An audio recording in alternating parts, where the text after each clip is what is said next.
prosperous and blessed day to all. I am Julie Maymar, Panangungang from the King Faisal Center for Islamic, Arabic, and Asian Studies, International Relations Department. So this video is all about GEC109, or the life and works of Rizal, and this is our final requirement for this course. We are required to give a summary and analysis of El Filibusterismo, to give the characteristics of the characters of the said novel, to differentiate Noli Me Tangere and El Filibusterismo, and lastly, to give the moral lesson of Noli Me Tangere and El Filibusterismo. So, what are we waiting for? Let's dive into the video. El Filibusterismo is a sequel to Noli Me Tangere. The hero of El Filibusterismo is a rich jeweler named Simon. He was Crisostomo Ibarra of the Noli Me Tangere, who, with Elias' help, escaped from the pursuing soldiers of Laguna de Bay, dug up his buried treasure, and fled to Cuba, where he became rich and befriended many Spanish officials. The story of El Filibusterismo begins on board the steamer sailing upstream the Pasig from Manila to Laguna de Bay. Among the passengers are Simon, the rich jeweler, Doña Victorina, the ridiculously pro-Spanish native woman who is going to Laguna in search of her husband, Tiburcio de Espadaña, who has deserted her, Paulita Gomez, her beautiful niece, Ben Zaib, a Spanish journalist who writes silly articles about the Filipinos, Padre Sebila, vice rector of the University of Santo Tomas, Padre Camora, the parish priest of the town of Chani, Don Custodio, a pro-Spanish Filipino holding a position in the government, Padre Salve, thin Franciscan friar and former cura of San Diego, Padre Iril, a kind friar who was a friend of the Filipino students, Padre Florentino, a retired scholarly and patriotic Filipino priest, Isagani, a poet nephew of Padre Florentino and a lover of Paulita, and Basilio, a son of Sisa and promising medical student whose medical education is financed by his patron, Capitan Tiago. Simeon, a man of wealth and mystery, is a very close friend and confidante of the Spanish Governor-General. By using his wealth and political influence, he encourages corruption in the government, promotes the oppression of the masses, and hastens the moral degradation of the country so that the people may become desperate and fight. He smuggles arms into the country with the help of a rich Chinese merchant, Quiroga, who wants very much to be Chinese consul of Manila. His first attempt to begin the armed uprising did not materialize because at the last hour he hears the sad news that Maria Clara died in the nunnery. In his agonizing moment of bereavement, he did not give the signal for the outbreak of hostilities. After a long time of illness brought about by the bitter loss of Maria Clara, Simeon perfects his plan to overthrow the government. On the occasion of the wedding of Paulita Gomez and Juanito Pilaes, he gives a wedding gift to them, a beautiful lamp. Only he and his confidential associates, Basilio, know that when the wick of his lamp burns lower, the nitroglycerin hidden in its secret compartment will explode, destroying the house where the wedding feast is going to be held, killing all the guests, including the Governor-General, the friars, and the government officials. Simultaneously, all the government buildings in Manila will be blown by Simeon's follower. As the wedding feast begins, the poet Isagani, who was being rejected by Paulita because of his liberal ideas, is standing outside the house, watching sorrowfully the merriment inside.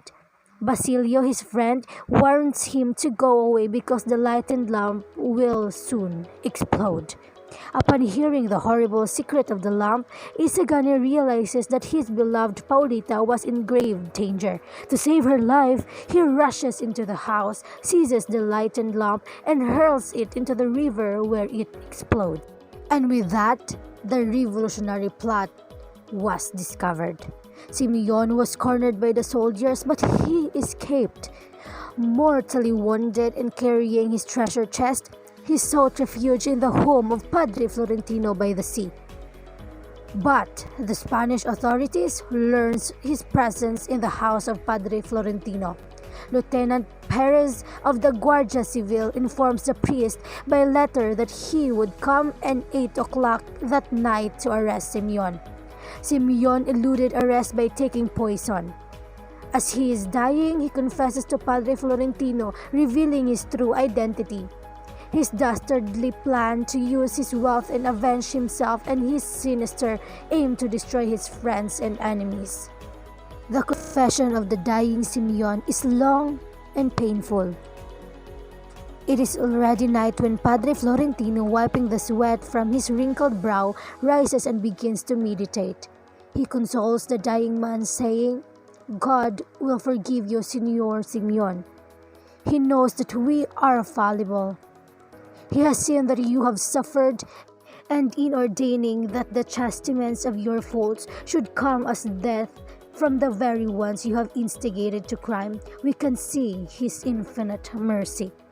He has frustrated your plans one by one, the best conceived first by the death of Maria Clara, then by a lack of preparation, then in some mysterious way. Let us bow to His will and render Him thanks." Watching Simeon die peacefully with a clear conscience and at peace with God, Padre Florentino falls upon his knees and prays for the dead jeweler. He takes the treasure chest and throws it into the sea, as the waves close over the sinking chest. El Filibusterismo, or The Reign of Greed, is actually a sequel to the novel Noli Me Tangere. It is a dedication to the three martyred priests, collectively known as the Gumburza, specifically Padre Mariano Gomez, Padre Jose Burgos, and Padre Jacinto Zamora. Crisostomo Ibarra was a young fine man in Noli Me Tangere, but became a bolder and fiercer version of himself as Simeon in El Filibusterismo, because El Filibusterismo is a novel that shows hatred, revenge, grief, pain, bitterness, and sorrow, and violence. The characters of the novel were actually taken and are representing different branches of people in the society during that time. The author of the novel, Dr. Jose Rizal, actually showcased the life of the Filipinos under the hands of the Spanish colonizers during that time. He also directly attacked the friars and the Spanish government. The novel was indeed an eye-opener and a shout to awaken the sleeping and frightened hearts of the Filipinos to fight for their freedom and to stand for their rights. The corruption and moral degradation that was showcased in the novel was actually really happening in the society during that time. Though some of the critics of the novel was all about the violence that was used to fight against the Spanish colonizer, it is still undeniable that El Filibusterismo was indeed a work of art that was considered one of the bridges towards the freedom that we are enjoying today. At the end of the novel, it was clear that the author wants us to realize that we should not take revenge on our own hands. We should let God work for it. As it has been quoted that vengeance is not ours, it is God's. It gives us hope that at the end of the day, goodness will always prevail. So, the first one is our main character, Simeon. Simeon is Crisostomo Ibarra in the first novel, Noli Me Tangere. So, for short, Simeon is Crisostomo Ibarra in disguise. He was presumed dead at the end of Noli Me Tangere, but actually he escaped and went to Cuba and became a rich jeweler and befriended many Spanish officials. So when he came back to the Philippines, he secretly planned for a violent revolution against the Spanish government in revenge for the sufferings he went through. So the next one is Isagani. Isagani is Basilio's friend. Isagani is also the nephew of Padre Florentino, but it was rumored that Padre Florentino is actually the father of Isagani from Padre Florentino's old lover before he was ordained as a priest. So Isagani is the lover of Paulita Gomez, but Isagani has a very strong political opinions and views, and later he got arrested and Paulita broke up with him, and eventually Paulita got married to Juanito Pilaes. Basilio is another character from Nole Me Tangere. Basilio has been known for being the son of Sisa, and in El Filibusterismo, Basilio was actually an aspiring and successful physician. So after the death of his mother in Nole Me Tangere, he became a servant of Capitan Tiago, which in return sent him to school and provided his needs. So the next one is Father Fernandez. So Father Fernandez is a Dominican priest who was a friend of Isagani.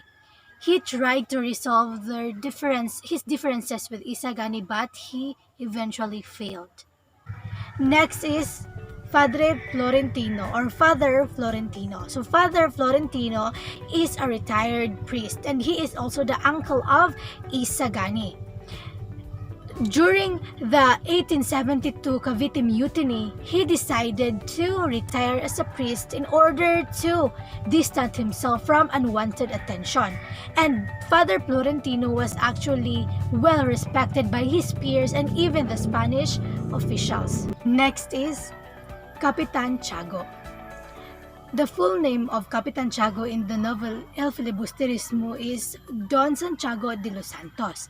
He is the father of Maria Clara, which was the lover of Crisostomo Ibarra or Simeon. He became depressed when his daughter Maria Clara went to nunnery, and he also died of shock when he heard the news of Basilio being arrested because of their violent revolution. So the next one is Quiroga. Quiroga is a Chinese businessman, and he was the supplier of Simeon for the weapons and guns they planned to use for the violent revolution they were planning. Next is Father Bernardo Salve. So Father Bernardo Salve is actually the former parish priest of San Diego in the novel Nole Me Tangere. But in the Il Filibusterismo, he became the director in the chaplain of the Santa Maria Convent. And although at the end of Nole Me Tangere, they believed that Crisostomo Ibarra was already dead, Father Salve in his heart believed that Crisostomo Ibarra was still alive, and he feared for his life because of that, knowing that if Crisostomo Ibarra is still alive, he might get revenge. The next one is Paulita Gomez. So Paulita Gomez is Isagani's girlfriend and the niece of Doña Victorina. But she broke up with Isagani because she believes that she doesn't have any future if she marries Isagani. So she ended up marrying Juanito Pilaes. The next one is Father Irin. So Father Irin is Capitan Tiago's spiritual advisor. But Father Irin secretly supplies Capitan Tiago with opium while exhorting Basilio to do his duty. So the next one is Tandang Celo. So Tandang Celo is the father of Cabezang Talis and the grandfather of Tano and Julie. Next one is Cabezang Talis. He is Telesforo Juan de Dios, and he was a former cabeza de barangay of Barrio Sagpang in Tiani. He was a sugarcane planter, but he later joined the bandits and became one of their most fiercest commanders. And Doña Victorina and Don Tiborcio. So Doña Victorina is a socialite and a friend of Capitan Tiago. Doña Victorina, together with her husband, Don Tiburcio, was trying very hard to associate themselves with influential figures in order for them to gain higher level of social status. The next one is Juanito Pilaes. Juanito Pilaes is Isagani's rival for the attention and love of Paulita Gomez. But when Isagani was arrested, Isagani and Paulita broke up and eventually Paulita married Juanito Pilaes. So, the differences between Noli Me Tangere and El Filibusterismo first is that of their main character. So in Noli Me Tangere, Crisostomo Ibarra was a young, fine man, well-spoken, soft-spoken, and a man of patience. While in El Filibusterismo, Simeon, which was Crisostomo Ibarra in Noli Me Tangere, became a bolder and fiercer version of himself. He became revengeful and angry. So the next one is that of their title. So Noli Me Tangere is a Latin term which means touch me not. Touch me not was taken from the Bible in John 20 verse 17, which says, touch me not, for I am not yet ascended to my Father. Meanwhile, El Filibusterismo is a Spanish term which means the reign of greed in English. Another is that Noli Me Tangere is a dedication to our own country, a dedication to our motherland, while El Filibusterismo is a dedication to the three martyred priests, collectively known as the Gumburza. And the last one is that Noli Me Tangere is more of a romantic novel. It is more of a love story between Maria Clara and Crisostomo Ibarra. Well, El Filibusterismo is more of a political novel which emphasizes revenge and showcases anger. Despite the differences between Noli Me Tangere and El Filibusterismo, one thing is for sure, and that is both of these novels had the greatest impact and had influenced most of the Filipinos during that time to fight for the freedom and to fight for our country. And that freedom is the freedom that we are enjoying today. Noli Me Tangere and El Filibusterismo was a revolutionary call for the Filipinos during the Spanish colonial period. But today, those novels are still a call to revive the sense of nationalism and a call for the Filipinos to instill the love for our country. Noli Me Tangere and El Filibusterismo has indeed gave us a lot of lessons for us to ponder. Noli Me Tangere taught us to appreciate our own worth, the worth of ourselves, and also the worth of our own country. It also taught us the value, the significance, and the importance of knowledge and wisdom. It also taught us to love our country just like how we love ourselves. And it taught us to put in our hearts that sense of nationalism and to fight for the freedom of our country. El Filibusterismo taught us that violence is not the way towards getting and towards reaching the goals that we are aiming for. That violence is not the key towards victory. It also taught us to instill in our hearts and our minds the love for our country in the sense of nationalism. And it also taught us that we should not let anger and revenge take control of our minds. Noli Me Tangere and El Filibusterismo, both a masterpiece that will ignite our sense of nationalism and will remind us to value and give importance on the freedom that we are enjoying today.